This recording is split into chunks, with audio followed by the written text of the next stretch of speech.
आज हम आपके लिए फिर से लेके आए हैं न्यूमर सिस्टम में इकाई का अंक ज्ञात करना। ठीक है, अच्छे क्वेश्चन है। आपने देखिए किसी ना किसी कंपटीशन में ये क्वेश्चन जरूर आए हैं। ठीक है, पहला क्वेश्चन हमारा कह रहा है कि 361, 269, 1265, 34,678 और 34,567 में इकाई का अंक ज्ञात करना है। ठीक है, तो पहले ही क्वेश्चन में हम देखते हैं। पहला क्वेश्चन लिख लीजिए।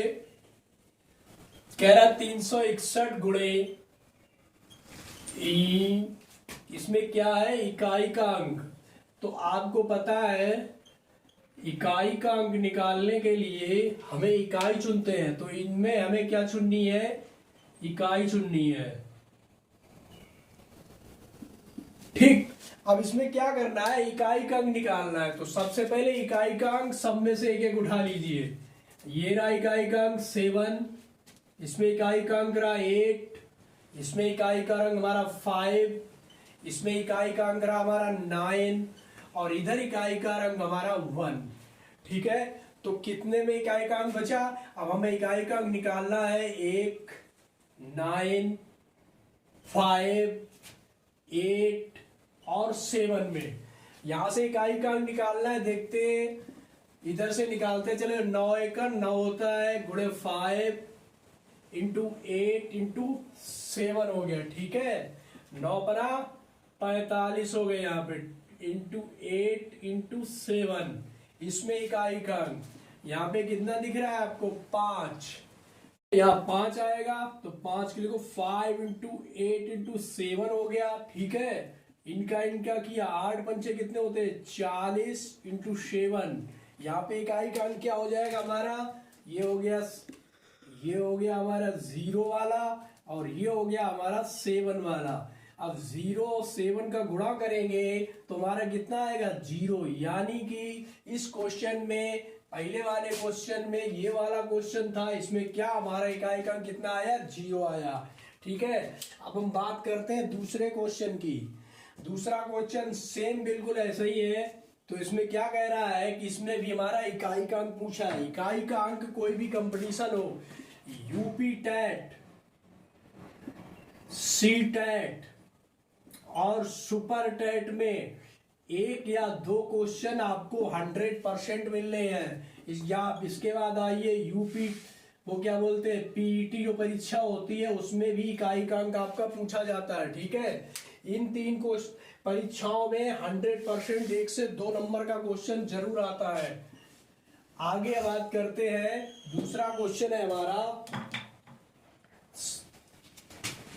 729 इंटू 78 इंटू 502 इंटू 125। इसमें क्या करना है, इकाई का अंक निकालना है। तो जो हमारे इकाई के अंक हैं हम पहले उन्हें चुन लेते हैं। ठीक है, ये 5 हो गया, यहाँ पे हमारा कितना 2 हो गया, यहाँ पे हमारा कितना 8 हो गया और यहाँ पे हमारा कितना 9 हो गया। सबको एक साथ लिख लो, 9, 8, 2, 5। ठीक है, अब इसमें क्या है, गुणा करते चले जाओ। कितना, 8 नेम 72 इंटू 2 पंचे 10। इसमें से इकाई का अंक निकालना, 72 में इकाई का अंक 2 और 10 में इकाई का अंक 0 हो गया। तो यहाँ पे कितना हो जाएगा, 2 इंटू 0 यानी कि 0। ठीक है, यहाँ पे हमारा इकाई का अंक कितना निकला, 0 निकला। ठीक है, अगला क्वेश्चन हम लेते हैं। हमारा क्वेश्चन है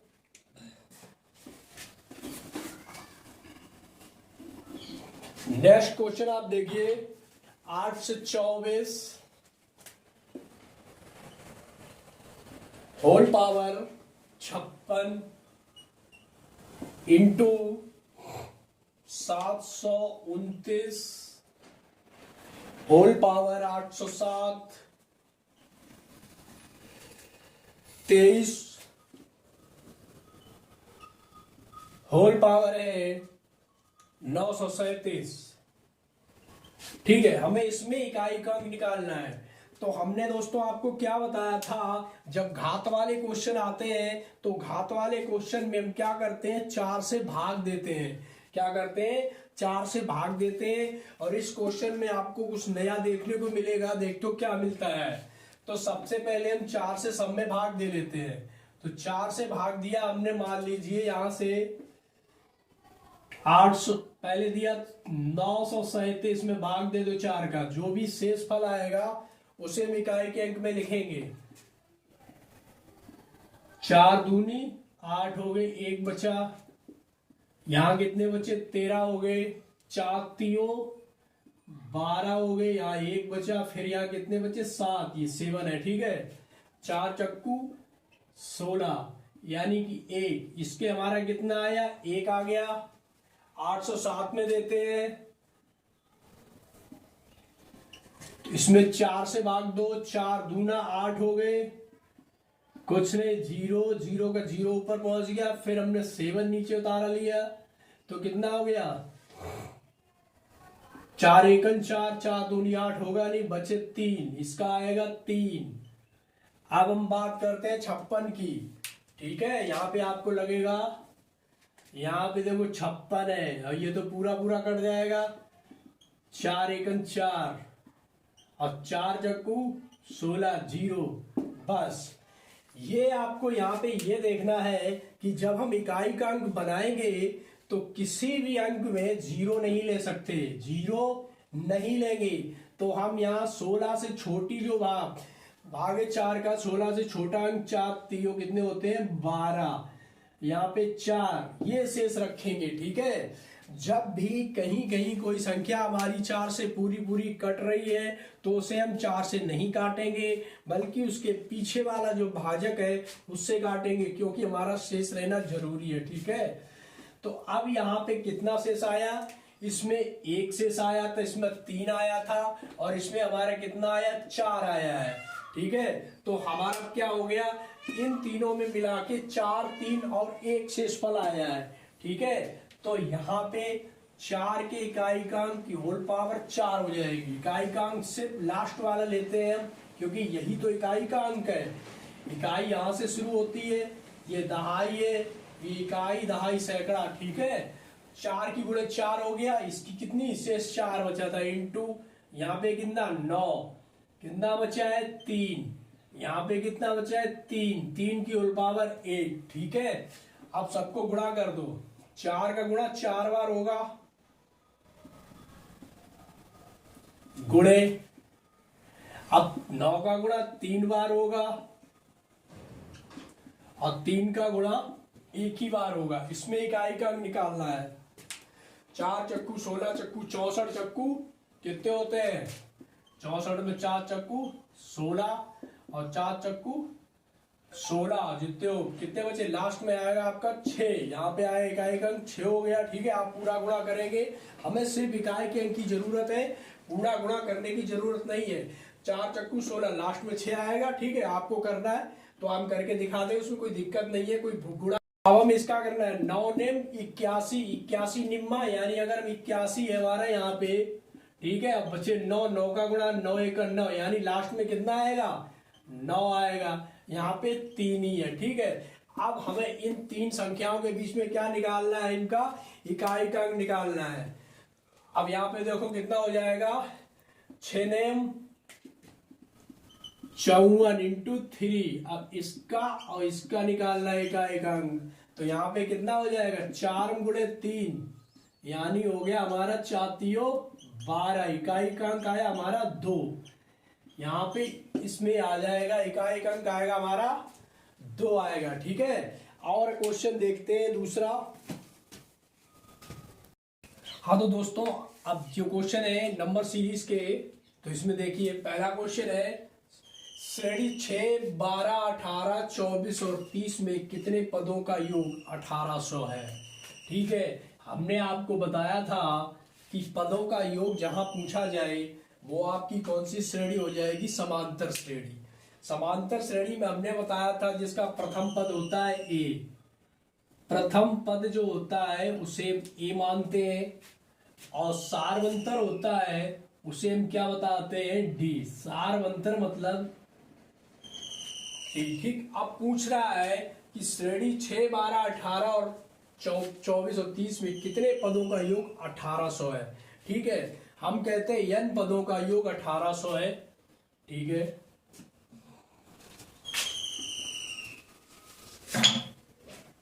देखते हैं, माना n पदों का योग 1800 है। ठीक, हमारा फार्मूला होता है n पदों का योग बराबर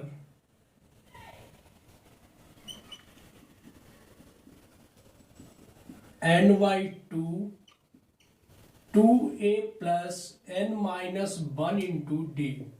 ठीक है, जब हमें पता है सामने कि हमारे n पदों का योग कितना है 1800,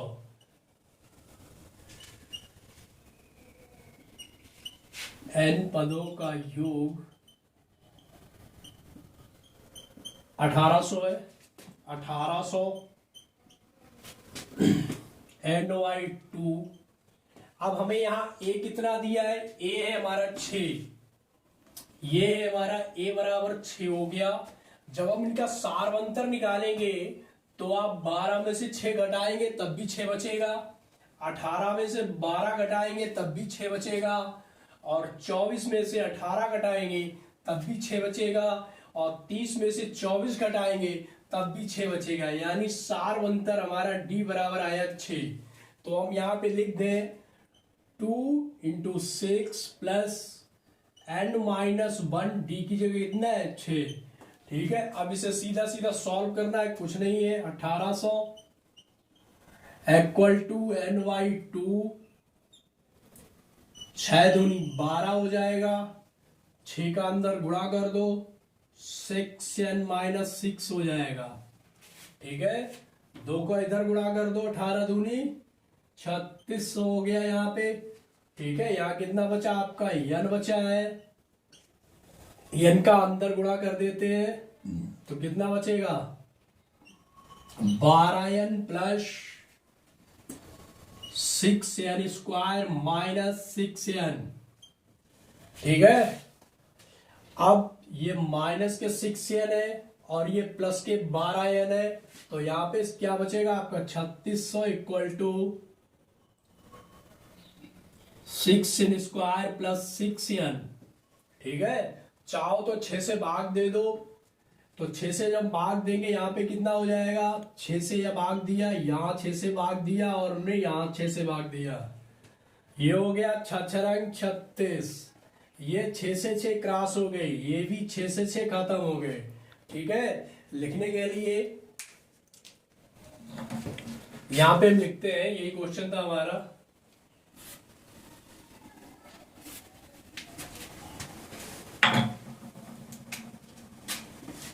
एक स्टेप और लिख देते हैं, यहाँ पे बचेगा आपका 600 equal to n² plus n। चलो इसको सही लिख दे, n² plus n-600 equal to 0। अब ये हमारा बन गया है एक गुणनखंड, बहुपदी गुणनखंड बन गया है। ठीक है, बहुपद जो हम बीजगणित में सॉल्व करते हैं। तो इसको सॉल्व करने के लिए n² प्लस n-600 है। अब हमें क्या करना है, ऐसी संख्याओं से इसमें गुणा करना है कि यहाँ 600 आ जाए और इनका गुणा प्लस n बना रहे। तो ये हमारा हो जाएगा n² plus 25n minus 24n। ठीक है, -600 इक्वल टू 0।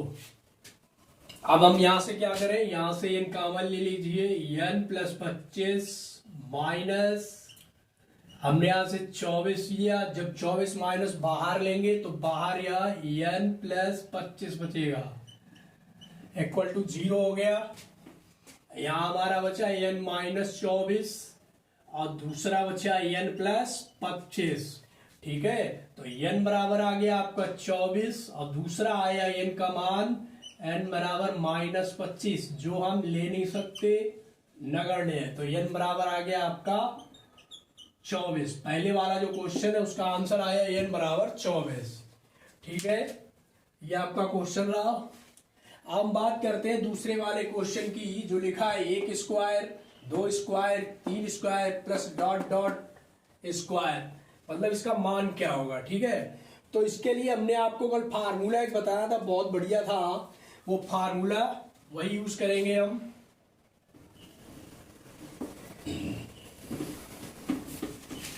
तो यहाँ पे जो फार्मूला हमने बताया था, फार्मूला था हमारा 1/6 n into n plus 1 into 2n plus 1, यही फार्मूला था।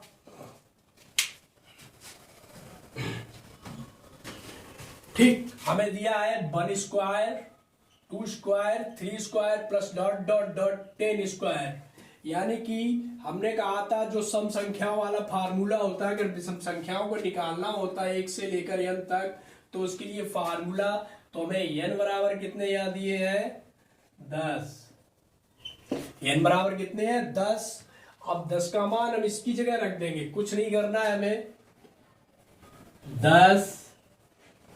10 प्लस 1 2m गुणे 10 प्लस 1/6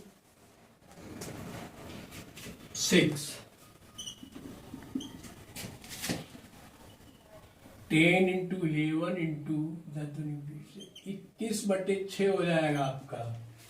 ठीक है, अब जब आप यहाँ पे कैलकुलेशन करेंगे तो आपका आंसर आ जाएगा 11.110 गुणे 21/6।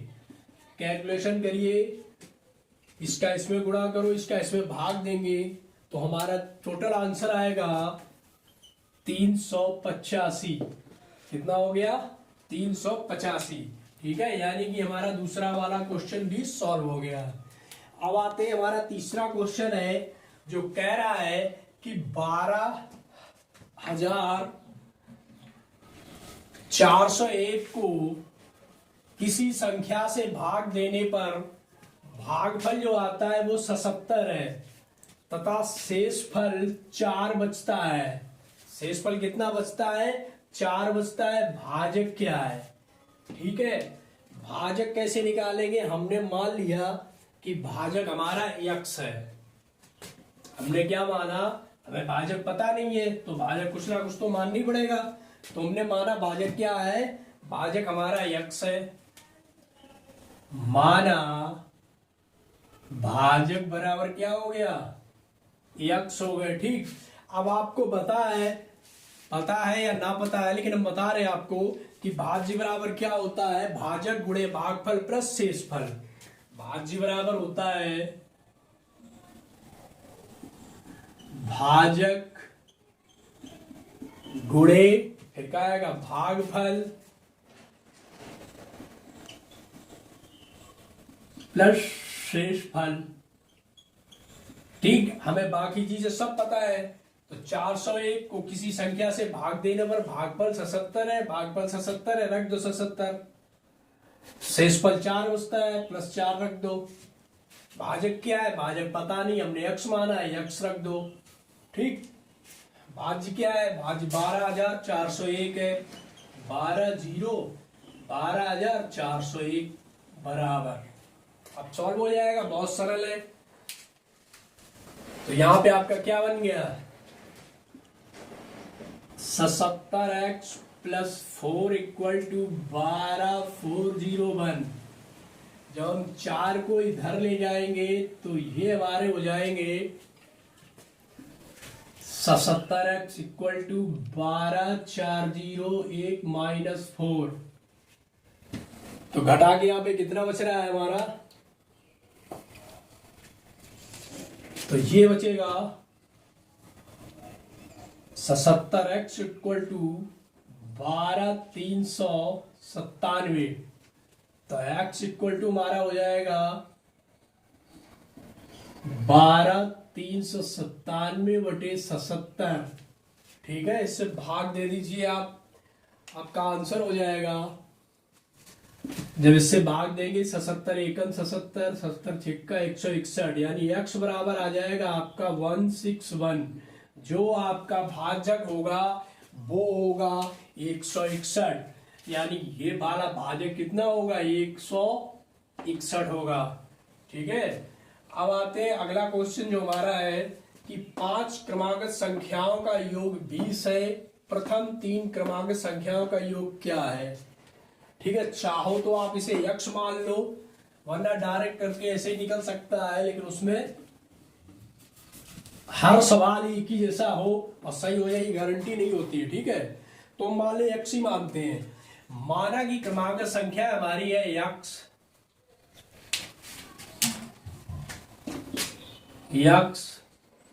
x+1, दूसरी x+2, दूसरी x+3, 1 2 3 4 और चौथी है x+4। कह रहा है 5 क्रमांक संख्याओं का योग कितना है? 20 है। 20 लिख लिया। 1 2 3 4 5x plus 1 3 3 6 4 10 plus 10 equal to 20। ठीक है, तो यहां से क्या 10 इधर जाएंगे, कितना हो जाएगा 5x इक्वल टू 20 माइनस 10 हो गया।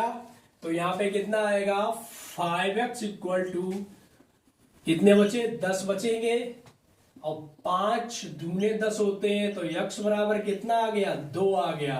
ठीक है, अब जो क्वेश्चन कहता जा रहा है वही करते जाओ। प्रथम 3 क्रमांक संख्याओं का योग। ठीक है, यानी जो हमारी संख्या x की जगह कितना 2 आया है, अब पूछ रहा है प्रथम 3, तो एक दूसरी ये हो गई और तीसरी ये हो गई। ठीक है, 1 2 और 3 है। ठीक है, x की जगह हम कितना रखना है 2 रख दो, यहाँ पे 2 रख दिया, यहाँ पे भी 2 रख दिया और हमने यहाँ पे भी 2 रख दिया। अब जोड़ लो, कितने हो गए 2 और 2 1 3 3 2 कितने हो गए 5 5 6 7 8 9। योग क्या हो जाएगा, जोड़ लो 9 हो जाएगा। 4 3 7 8 9। तो प्रथम 3 क्रमांक संख्याओं का योग होगा, प्रथम 3 क्रमागत संख्याओं का योग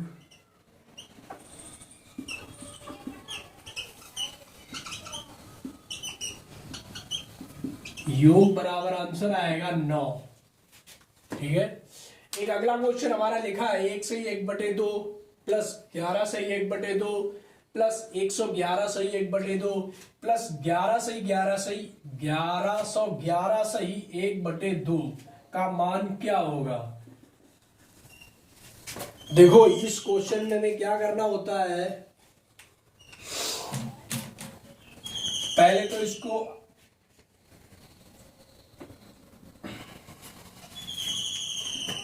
जो सही बटे में लिखे हैं उनको प्लस में लिख दे रहे हैं। ठीक है, यहां पे क्या था 1 सही 1/2, तो हमने क्या लिखा 1 + 1/2 प्लस 11 सही था, हमने लिख दिया 11 + 1/2। अगला था 111 सही 1/2, हमने लिख दिया 111 + 1/2। अब है 1111 + 1/2, 1 2 3 4 प्लस 1/2। ठीक है, अब ऐसी अगर कोई भिन्न आती है तो उसे जोड़ने के लिए हमें क्या करना होगा, कुछ नहीं करना है। जो 1 लिखा 11 लिखा 111 लिखा 1111 लिखा, पहले इनको सबको जोड़ लो। तो सबको एक साथ जोड़ लो, 1 + 1 11 प्लस 11 और प्लस 1 2 3 ये 11। अब ये पूरा हिस्सा जुड़ गया। अब 1/2 1/2 सब जोड़ लो, तो 1/2 प्लस 1/2 प्लस 1/2 प्लस 1/2, 1 2 3 4 हो गया। अब इसे जोड़ो 1111 111 प्लस 11 प्लस 11, लाइन से लिख दो, जोड़ते चले जाओ। देखो चलो ऐसे जोड़ के लिख के दिखा रहे हैं तुम्हें, 1 2 3 4 हो गए। अब कितने हैं 3 है, 1 2 3 लिख लो। अब कितने हैं 2 है, 2 डंडा बना लो, 1 है 1 डंडा बना लो। ठीक है, 1 2 3 4 हो गए, 1 2 3 हो गए, 1 2 हो गए, 1, यानी कि ये हमारा कितना आ गया 1234।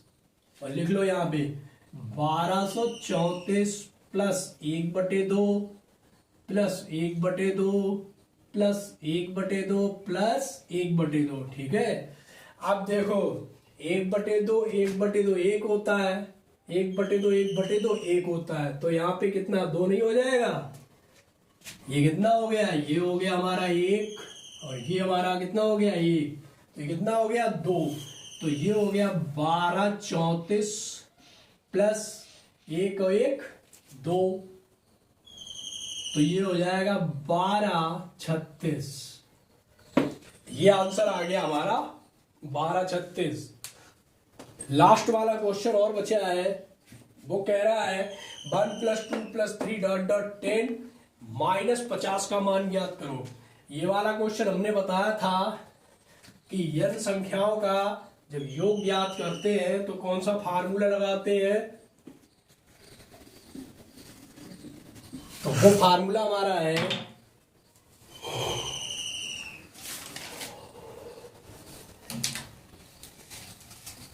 क्वेश्चन है 1 2 3 डॉट डॉट डॉट +10 तक। ठीक है, कह रहा है -50 और कर दिया। अब इसमें मान पूछना है तो हमें पता है कि हमारा फार्मूला होता है n × n + 1/2। 1 से लेकर 100 तक की संख्या हो या n तक की संख्याओं के लिए फार्मूला होता है n × n + 1/2। ठीक है, जब आपसे पूछा जाए कि 1 से लेकर n तक संख्याओं का योग ज्ञात करना है तो आपको क्या करना होगा, यहाँ पे n × n + 1/2 करना है। जो हमारे 50 है 50 को लिख दो, तो n बराबर यहाँ पे हमारा कितना है, n बराबर है हमारा 10। तो इस वाले फार्मूले में हम ये 10 का मान रख देंगे, तो ये हो जाएगा हमारा 10 + 1/2 माइनस के 50 जो हमें दिया है क्वेश्चन में। ठीक, तो क्वेश्चन क्या हो जाएगा हमारा 10 × 11/2 - 50। 2 × 5 = 10, 5 में गुणे 11 - 50 यानी कि 55 - 50, यानी कि आंसर हो गया 5। तो दोस्तों, जो आज हम आपके लिए 6-7 क्वेश्चन लेके आए थे वो क्वेश्चन किसी ना किसी एग्जाम में जरूर आए हुए थे। ठीक है, ये आपके अभ्यास प्रश्न थे और इस नंबर सीरीज से इसी टाइप के क्वेश्चंस आते हैं। हम आपको 2-3 दिन तक और ये नंबर सीरीज पढ़ाएंगे जिसमें अच्छे अच्छे क्वेश्चंस लेके आएंगे। तो अगर आप मेरे चैनल पे नए हो तो चैनल को सब्सक्राइब कर लो। ठीक है, तभी तो देख पाओगे आप। ठीक है, तो चैनल को लाइक सब्सक्राइब करते रहिए।